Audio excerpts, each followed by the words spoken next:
So, good morning, sir. Gagawin na po namin yung project sa database management system. nagbutuan. So, first, create and then table design. Add table design. Next natin to. And then, first, product ID. And then, product name. Tapos, price. And then, category ID. Tapos, supplier ID. And then, pipindutin yun dito, tapos primary key. And then, palitan natin doon ng auto number. And then, short text, price, currency. And then, number, tsaka number. And then, sasave natin to. Papangalan natin ng products. Okay. And then, ganun lang ulit punta sa create, table design. Tapos, ganun lang, category, ID. And then, category, name. Palitan na ay tapos primary key. And then, auto number. Sure. Just save natin ulit pangalan natin ng categories. Ganun lang ulit. Create table design. Tapos, supplier ID. Supplier name. And then, Alisin mo hindi. supplier name. Contact number. And then, primary key ulit. Auto number. And then, short text. Contact number. Bigyan mo number. Short text siya. Short text siya. Save. Tapos, supplier. Ganun lang ulit. Create, table design. And then, customer ID. Customer name. Tapos, contact number. Tapos, primary key ulit. And then, auto number. And then, short text yung parehas. Save ulit. Pangalan ng customers. Ulit-ulit lang. Table design.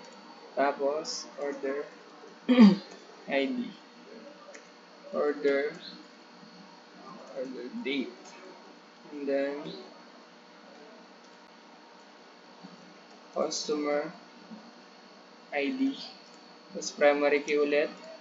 And then,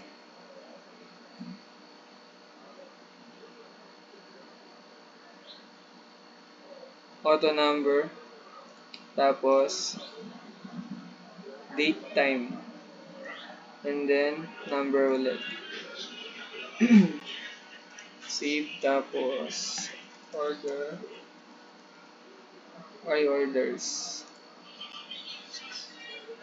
Tapos, create ulit. Table design.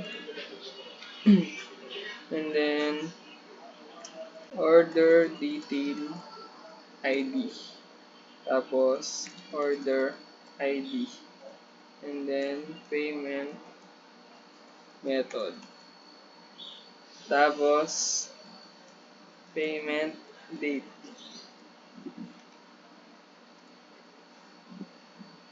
Payment date. And then, amount. Paid. Primary key ulit. Ulit-ulit lang to guys. Auto number. Tapos, number.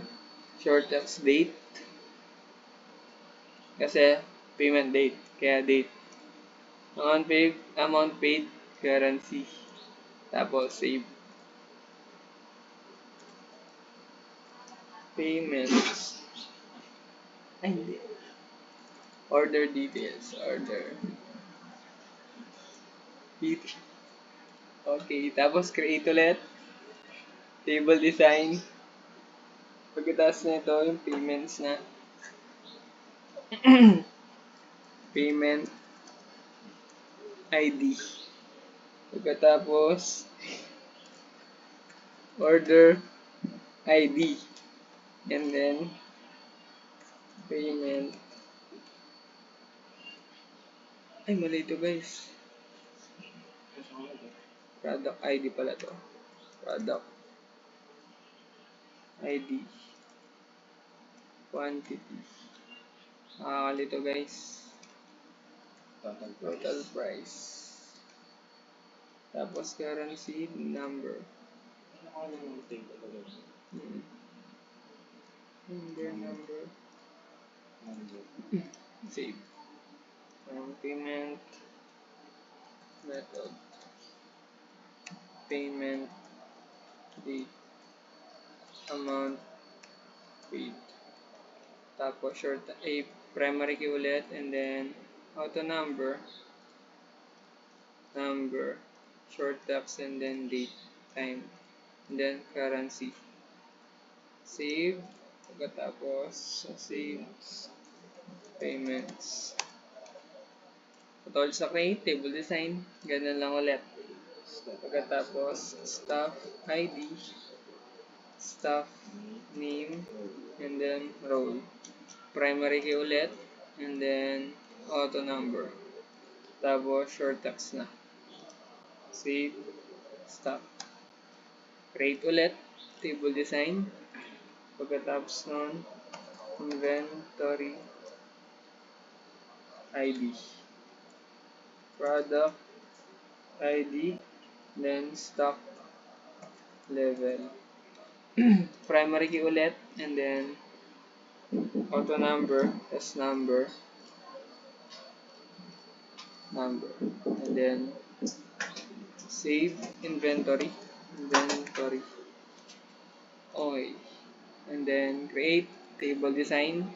Pagkatapos nito, store ID, and then stuff ID, store location, primary key,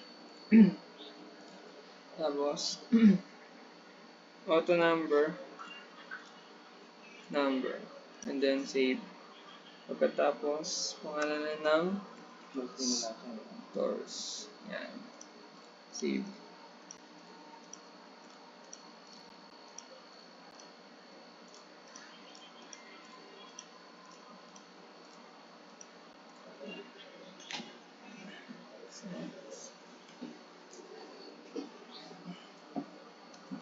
Save mo na. Close mo na. Bali dito, i-close muna natin yung mga table, then gumawa na tayo ng mga relationship ng bawat field.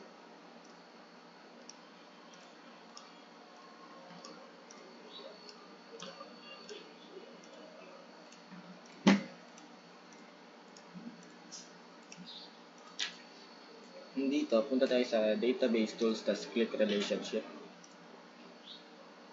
Tapos add natin yung mga table na to.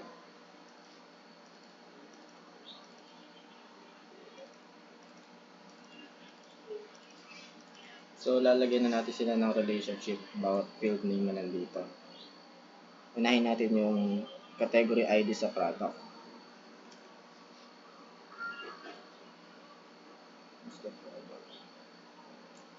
Then, click natin yung enforce referential integrity. Second naman is supplier's ID sa product ID.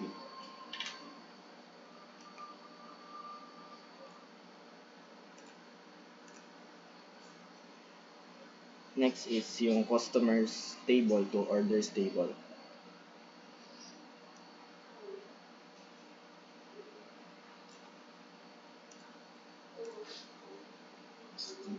Then orders to payments.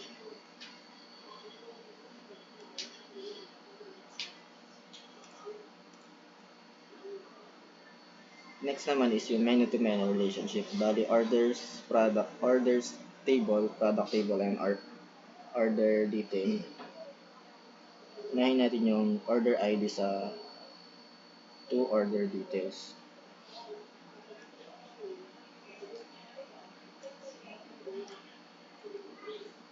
Then next yung product ID sa order detail.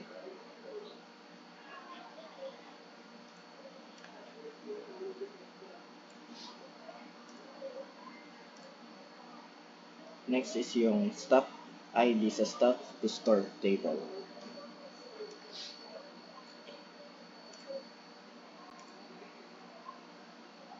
Then last naman is yung product ID sa inventory table.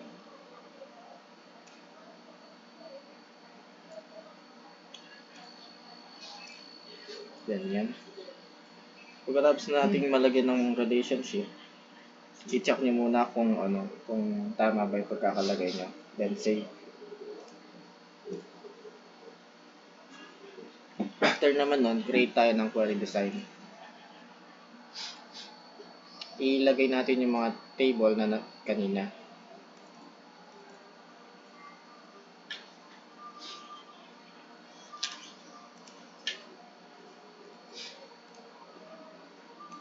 Bali, sunod-sunod product table, categories, supplier, customers, orders, order details, payments table, stock table, inventory table, tas stores table. Then, i-drag natin yung mga field name ng bawat table sa box na to.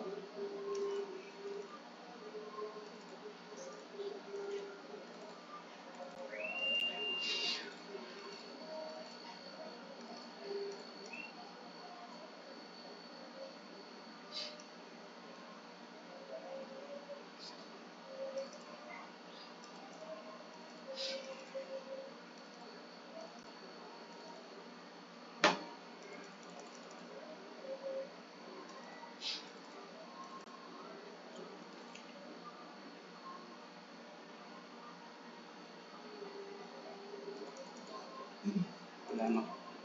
Diyan.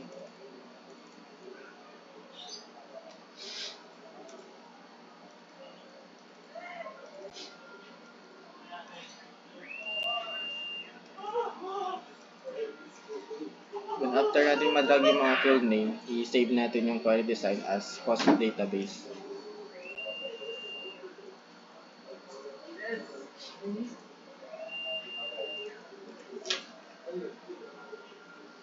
After natin ma-save, maglalagay tayo ng mga record sa bawat table, tapos itatry natin mo sa post database.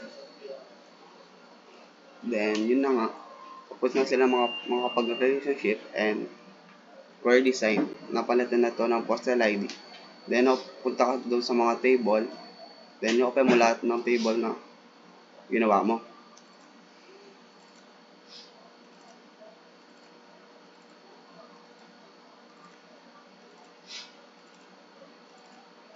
Then, open na lahat. So, bibigyan mo na lang sila ng mga details.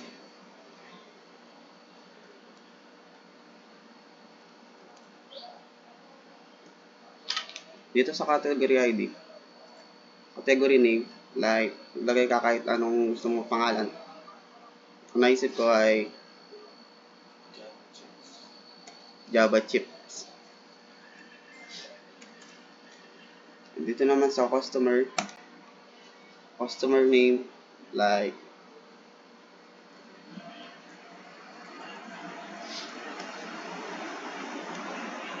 Matt, and then contact number.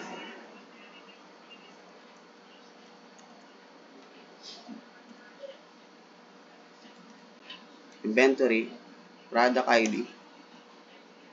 Let's say, naglagay ka ng 1.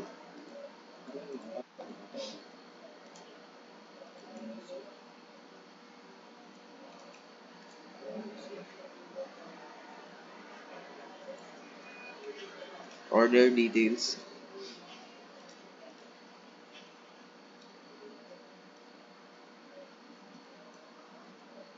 Double click na.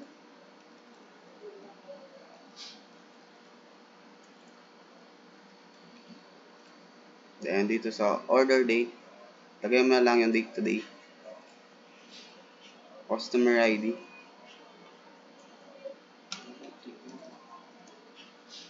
Payment. Let's say, sabihin mo na ang cash.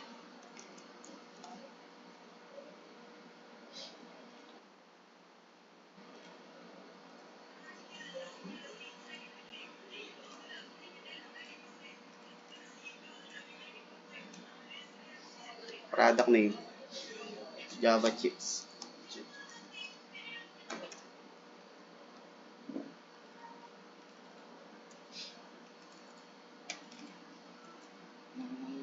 Pesos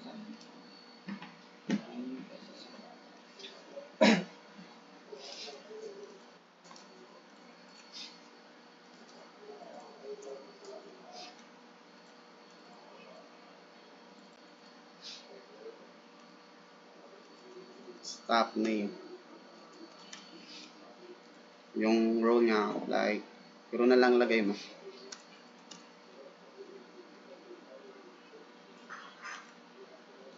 Store ID. Saan siya nakalagay? Orak. Then, tapos mo nang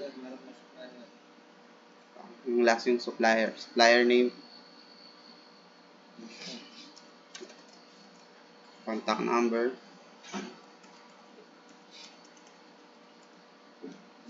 Then, tapos mo na sila nabigyan ng mga details. Next step, save mo na lahat.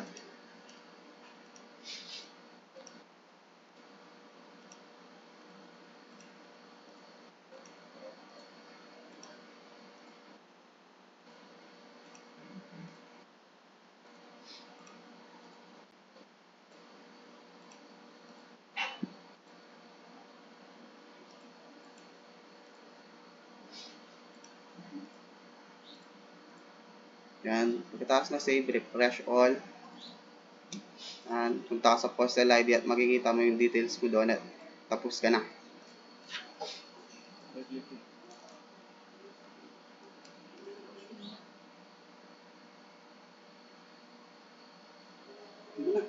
Going na.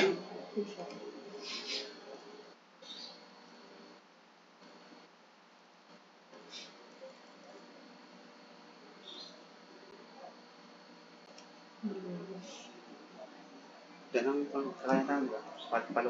Paluwaldanan mo. So, nyarita.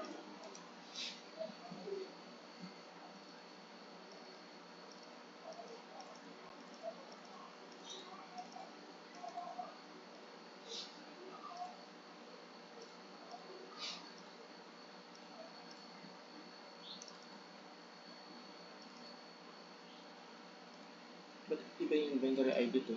Nakato siya. Inventory table. Okay. Ba't mawala lahat na?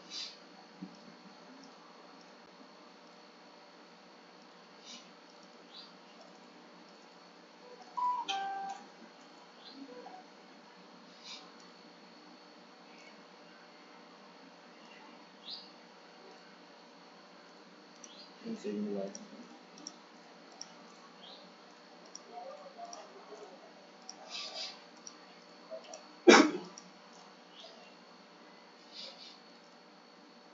Ayan na. Lumabas na lahat sa... Bala ito po Lumabas na. lahat. Lumabas na yung mga details na in-input kanina sa post database table.